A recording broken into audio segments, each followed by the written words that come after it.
Hello everyone, welcome to my channel. कैसे हैं आप लोग? उम्मीद करता हूं आप लोग अच्छे होंगे। तो आज पहला क्लास है आप लोगों के लिए सीडीपी का, और हम तैयारी कराने वाले हैं आप लोगों को 2022 का सीटेट का एग्ज़ाम का प्रिपरेशन करवाऊंगा इस चैनल पे। तो जो नए हैं हमारे चैनल पे वो चैनल को सब्सक्राइब कर लें और वीडियो को लाइक करें और ज़्यादा से ज़्यादा शेयर करें, ताकि आप लोगों के लिए वीडियो मैं बनाता रहूँगा। और आज का जो चैप्टर है वो है पियाजे। ये बहुत ही इंपॉर्टेंट चैप्टर है, इससे हर साल कुछ क्वेश्चन आते रहते हैं। तो मैं इस चैप्टर को आपको कराने वाला हूँ इस वीडियो में, तो आप मेरे वीडियो को एंड तक देखें। तो पियाजे एक साइंटिस्ट का नाम है जो 1896 से लेकर के 1980 इसका जो है ना जीवन काल का, ये 1896 से 1980 तक का है। और पियाजे एक जैव वैज्ञानिक है, स्विट्ज़रलैंड का ये रहने वाला है। और ये जो डीएल है इसका फुल फॉर्म है डेवलपमेंट एंड लर्निंग। तो पियाजे का जो कहना था कि पहले डेवलपमेंट होगा फिर उसके बाद लर्निंग होगा। तीसरा पॉइंट है आपका थॉट एंड लैंग्वेज। तो पियाजे का कहना था कि पहले विचार आएगा, उसके बाद जो है ना लैंग्वेज आएगा। उसके बाद पियाजे ने दो थ्योरी दिया था, तो मैंने दो थ्योरी यहाँ पे मेंशन किया है। एक है संज्ञानात्मक थ्योरी और एक है नैतिक विकास। तो ये इंग्लिश में वर्ड आप यूज कर लीजिए, इंग्लिश का वर्ड आप याद कर लीजिएगा, कॉग्निटिव और मॉरल डेवलपमेंट। तो हम आपको आगे बताएंगे कॉग्निटिव क्या होता है और मॉरल डेवलपमेंट क्या होता है। तो सबसे पहले हम इस स्लाइड में कॉग्निटिव के बारे में डिस्कस करेंगे। तो संज्ञानात्मक विकास क्या होता है, बच्चे में चिंतन कैसे होता है, इसके बारे में इस संज्ञानात्मक विकास के अंदर में पियाजे ने डिस्कस किया है।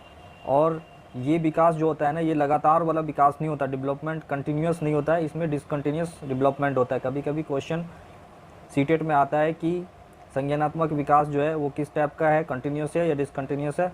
तो ऑलवेज आप लोग डिसकंटिन्यूस पर टिक लगाएंगे। अब बताएंगे इसका डेवलपमेंट थ्योरी जो था पियाजे का वो किस तरीक़ा से है।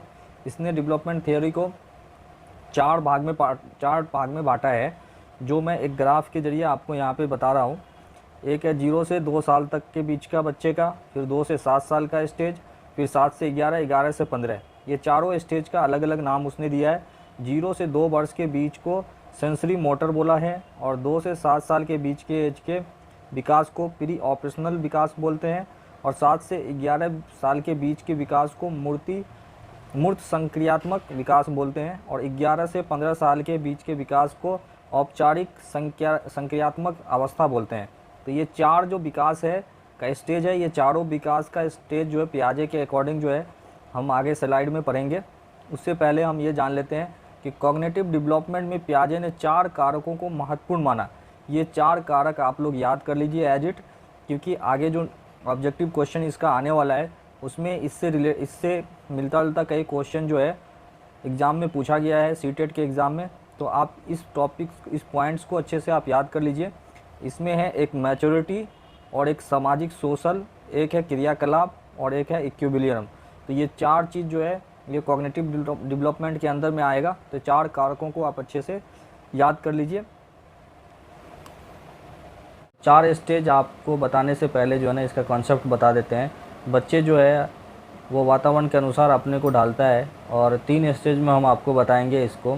एक पहला जो है आत्मसात्करण है, समायोजन है, संतुलन है। ये 3 स्टेज है।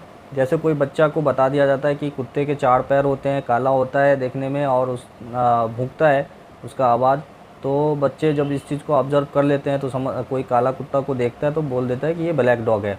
लेकिन कुछ दिन के बाद जब वो वाइट डॉग को देखता है तो फिर क्या करता है कि वो उसको भी 4 पैर होते हैं और भूंकते हैं, तो उससे उसको पहचान जाते हैं कि ये भी कुत्ता ही है। तो इस तरीक़ा से जो पहला स्टेज था उसमें पूर्व ज्ञान को क्या किया, नया ज्ञान के साथ में जोड़ लिया बच्चा, और ब्लैक डॉग के साथ में वाइट डॉग को भी पहचान गया। और दूसरा स्टेज जो समायोजन है, इसमें बच्चे ने ब्लैक डॉग को जब समझ लिया तो उसने एक कैट को देखा। कैट के 4 पैर होते हैं, और जब वो देखा कैट को तो फिर उसके नॉलेज में आ गया कि ये कैट है। तो ये दूसरा वाला समायोजन जो है इसमें क्या हो गया कि पूर्व ज्ञान में जो है ना परिवर्तन कर लिया बच्चा, और वातावरण के साथ जो है ना तालमेल करके ब्लैक और डॉग को समझ गया। तो ये समायोजन में आ गया।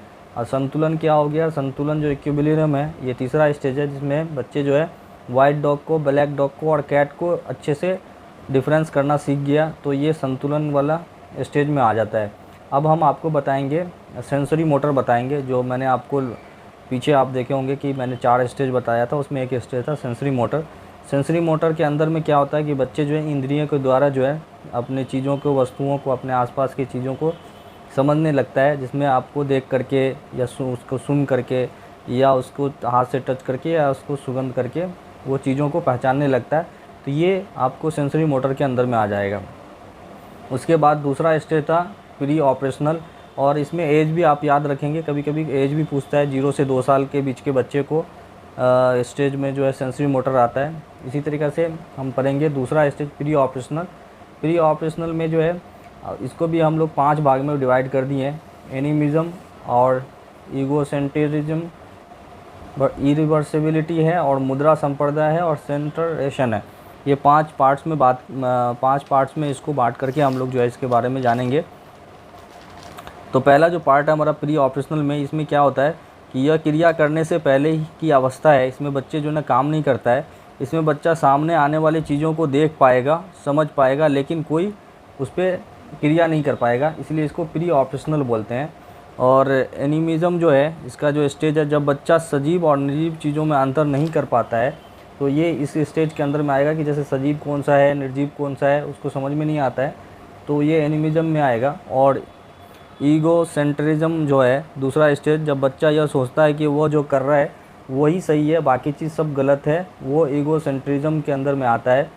और तीसरा जो है इरिवर्सिबिलिटी जो है, जिसमें बच्चे को जो है जैसे कोई संख्या है जिसमें 4 + 6 आप उसको समझा देंगे कि 10 होता है, तो वो इसको रिवर्स करके 6 + 4 क्या होता है वो नहीं समझ पाता है, तो ये आ जाएगा इरिवर्सिबिलिटी के अंदर में आ जाएगा। और चौथा जो है इसका मुद्रा संप्रदाय है। इसमें उसको जो है करेंसी वगैरह के बारे में कुछ पता नहीं होता है।